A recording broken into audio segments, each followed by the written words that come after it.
नमस्कार दोस्तों। Merchant navy का नाम सुनने में जितना अच्छा लगता है उतना ही अच्छा इस प्रोफेशन में काम करना है।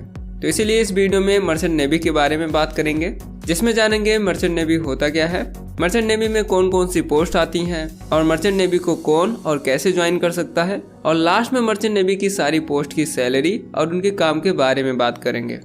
तो वीडियो को शुरू करते हैं और सबसे पहले जानते हैं मर्चेंट नेवी होता क्या है। दोस्तों, मर्चेंट नेवी एक व्यापारिक शिपिंग इंडस्ट्री है जिसमें लोग नौकरी करते हैं जो शिप्स, कार्गो या पैसेंजर्स को ट्रांसपोर्ट करते हैं। इसमें शामिल होते हैं शिप कैप्टन्स, ऑफिसर्स, इंजीनियर्स और क्रू मेंबर्स। ये लोग समुद्री रूट्स पर ट्रैवल करते हैं, इंटरनेशनल वार्स में शिप्स को चलाते हैं और कार्गो या पैसेंजर्स को उनके मंजिलों तक पहुंचाते हैं। जैसा कि नाम से ही क्लियर है, मर्चेंट का मतलब ही व्यवसाय होता है। तो ऐसी नौसेना जो व्यापार के लिए काम करे मर्चेंट नेवी के अंतर्गत आती है। आइए आगे जानते हैं, अगर आप मर्चेंट नेवी में जाना चाहते हैं तो कैसे ज्वाइन कर सकते हैं। दोस्तों, मर्चेंट नेवी ज्वाइनिंग प्रोसेस को जाने उसके पहले मर्चेंट नेवी पोस्ट के बारे में जानते हैं, जिससे आप अच्छे से ज्वाइनिंग प्रोसेस को समझ पाएंगे। दोस्तों, मर्चेंट नेवी का जो जहाज होता है उसमें लगभग 25 के आसपास लोग काम करते हैं, जो कि 3 डिपार्टमेंट में बटा हुआ होता है। पहला डेक डिपार्टमेंट होता है, दूसरा इंजन डिपार्टमेंट और तीसरा होटल और कैटरिंग डिपार्टमेंट। डेक डिपार्टमेंट जो जहाज के ऊपरी हिस्से में काम करते हैं, और इंजन डिपार्टमेंट जो इंजन वाले हिस्से यानी कि निचले हिस्से में काम करते हैं, और होटल और कैटरिंग डिपार्टमेंट सभी को भोजन, आवास, हाउसकीपिंग सेवाएं प्रदान करते हैं। डेक डिपार्टमेंट की बात करें तो इसमें कई सारी पोस्ट होती हैं, जिसमें ऑफिसर रैंक की लगभग डेक कैडेट को लेकर 5 पोस्ट होती हैं, जिसमें captain, chief officer, second officer, third officer और ट्रेनिंग पर जो होता है डेक कैडेट। बाकी की पोस्ट क्रू मेंबर्स की होती हैं, जो कि ऑफिसर रैंक की पोस्ट नहीं होती हैं। ऑफिसर रैंक और क्रू के लिए एलिजिबिलिटी और कोर्स अलग अलग होते हैं। ऐसे ही इंजन डिपार्टमेंट में भी होता है, जिसमें भी कई सारी पोस्ट होती हैं, जिसमें ऑफिसर रैंक की सबसे ऊंची पोस्ट चीफ इंजीनियर, उसके नीचे सेकंड, फिर थर्ड, फिर फोर्थ इंजीनियर और लास्ट में इंजन कैडेट होता है, जो कि ट्रेनिंग पर होता है। बाकी सारी पोस्ट क्रू मेंबर्स, जिसमें हेल्पर, वाइपर, ऑयलर, फिटर शामिल होते हैं। होटल एंड कैटरिंग डिपार्टमेंट की बाद में बात करेंगे। तो पहले जानते हैं डेक और इंजन डिपार्टमेंट के ऑफिसर रैंक में कैसे जा सकते हैं। दोस्तों, डेक डिपार्टमेंट के ऑफिसर रैंक की बात करें तो इसमें जाने के लिए आपका 12th पास होना जरूरी है, जिसमें आपका सब्जेक्ट PCM होना चाहिए और तीनों का एवरेज परसेंटेज 60% होना चाहिए।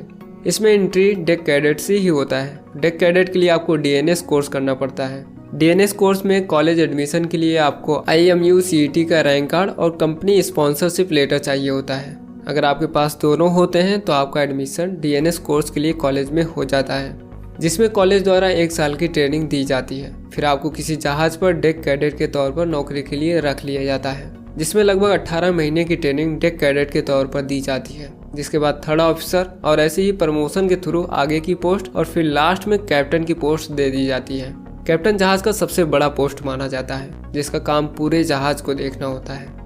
दूसरा, अगर आप इंजन डिपार्टमेंट के ऑफिसर पोस्ट में जाना चाहते हैं तो इंजन डिपार्टमेंट में भी जाने के लिए लगभग सेम प्रोसेस होता है, बस आपको इसमें मरीन इंजीनियरिंग का कोर्स करना पड़ता है और इसमें भी एंट्री इंजन कैडेट के रूप में होती है। तो इसके थ्रू आपको सबसे पहले इंजन कैडेट, फिर इलेक्ट्रिकल इंजीनियर, फिर फोर्थ, फिर थर्ड, फिर सेकंड इंजीनियर और लास्ट में चीफ इंजीनियर बना दिया जाता है, जो कि इंजन डिपार्टमेंट का सबसे ऊंचा पोस्ट होता है। तो इस प्रकार से आप दोनों यानी कि डेक डिपार्टमेंट और इंजन डिपार्टमेंट के ऑफिसर रैंक पर जा सकते हैं।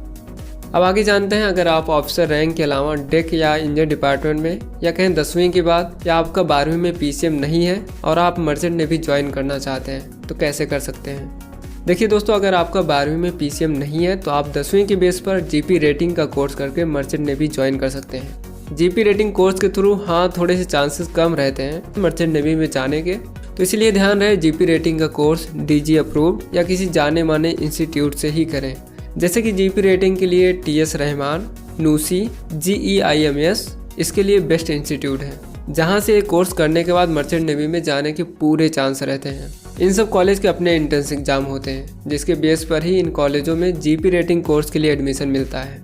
GP रेटिंग के थ्रू आप डेक और इंजन डिपार्टमेंट के दोनों के क्रू मेंबर्स यानी कि इन सारी पोस्ट में जा सकते हैं, जिसमें भी नीचे की पोस्ट से प्रमोशन होता है, जैसा कि आप स्क्रीन पर देख पा रहे होंगे। अब एक तीसरा डिपार्टमेंट बचता है होटल और कैटरिंग का। आइए इसके सिलेक्शन प्रोसेस को समझते हैं। देखिए दोस्तों, इस डिपार्टमेंट में चीफ कुक, सेकेंड कुक और स्टीवर्ड जैसी पोस्ट शामिल होती हैं, जिसमें जाने के लिए आपको एक दूसरा कोर्स CCMC का करना होता है, जिसके थ्रू आप होटल या कैटरिंग डिपार्टमेंट में जा सकते हैं। तो दोस्तों इस प्रकार से आपको एक मोटा मोटा आइडिया लग गया होगा मर्चेंट नेवी में कितनी और कौन कौन सी पोस्ट होती हैं और कैसे ज्वाइन कर सकते हैं। आइए अब इन सारी पोस्ट की सैलरी और उनके काम के बारे में जानते हैं। देखिए दोस्तों, सैलरी कोई एकदम फिक्स नहीं होती है, कुछ ऊपर नीचे जहाज के हिसाब से अलग हो सकती है। तो लगभग एक एवरेज सैलरी के बारे में बात करेंगे। जैसे कि डेक डिपार्टमेंट की बात करें तो एक डेक अधिकारी को बहुत सारे टाइप के कामों को करना होता है, जैसे जहाज का नेविगेशन और संचालन, जहाज पर सभी सुरक्षा उपकरणों को संभालना और कार्गो को सौंपना, संचार और सुरक्षा और भी बहुत सारे कामों की जिम्मेदारी होती है। सभी काम जहाज के कप्तान की देखरेख में deck cadet, third officer, second officer, chief officer के द्वारा पोस्ट के हिसाब से किया और करवाया जाता है। जहाजों की साफ सफाई से लेकर डेक के सभी छोटे बड़े कामों को अंजाम देना डेक डिपार्टमेंट का काम होता है। जैसा कि आप स्क्रीन पर देख पा रहे होंगे, इनकी सैलरी अलग अलग पोस्ट के हिसाब से कुछ इस प्रकार से है। आगे इंजन डिपार्टमेंट की बात करें तो इनका काम इंजन की मेंटेनेंस, रिपेयर और ऑपरेशन से जुड़ी रिस्पॉन्सिबिलिटीज को हैंडल करना होता है। यानी कि इंजन से जुड़ी कोई भी समस्या हो उसकी जिम्मेदारी इंजन डिपार्टमेंट की होती है। इनकी सैलरी लगभग डेक डिपार्टमेंट के समान ही होती है, जैसा कि आप स्क्रीन पर देख पा रहे होंगे। अब आगे तीसरा डिपार्टमेंट यानी कुक और कैटरिंग डिपार्टमेंट की बात करें तो इनका काम जहाज के गैली यानी कि किचन और डाइनिंग एरियाज की देखभाल करना होता है। कुक्स जहाज के क्रू के लिए भोजन बनाते हैं, जबकि स्टीवर्ड सर्व करते हैं और डाइनिंग एरियाज मेंटेन करते हैं। इनका काम ऑन बोर्ड लिविंग फैसिलिटीज का भी ध्यान रखना होता है। ये डिपार्टमेंट ऑन बोर्ड पैसेंजर्स के लिए भी सर्विस प्रोवाइड करते हैं अगर जहाज में पैसेंजर हैं। ओवरऑल इनका रोल जहाज के कैटरिंग और हॉस्पिटैलिटी सर्विस में होता है। इनके अंतर्गत आने वाली पोस्ट की सैलरी कुछ इस प्रकार से होती हैं। जैसे चीफ कुक की सैलरी लगभग 1,60,000 के आसपास, स्टीवर्ड की सैलरी 60,000 से लेकर 80,000 के बीच होती है। दोस्तों यह सैलरी लोडिंग और जहाज के हिसाब से कम या ज़्यादा हो सकती है। यह एक एवरेज सैलरी है। आयु सीमा की बात करें तो नॉर्मली 17 से 25 वर्ष मांगी जाती है। कुछ कैटेगरी वालों को इसमें कुछ वर्षों की छूट भी मिलती है। दोस्तों इस इंडस्ट्री के सिलेक्शन में बहुत सारे लोग फ्रॉड भी कर रहे हैं, तो उनसे बचकर रहें। अब मुझे लगता है इस वीडियो के माध्यम से आपको एक मोटा मोटा ओवरऑल अंदाज़ा लग गया होगा मर्चेंट नेवी के बारे में। अब और डिटेल में जानकारी पाने के लिए इसके अलग अलग पोस्ट का एक सेपरेटेड वीडियो देख सकते हैं, जिसकी बहुत सारी वीडियो यूट्यूब पर अवेलेबल है। आपको वीडियो कैसी लगी कमेंट बॉक्स में ज़रूर बताएं। तो इसी के साथ मिलते हैं आपको अगली वीडियो में। वीडियो देखने के लिए आपका बहुत बहुत धन्यवाद।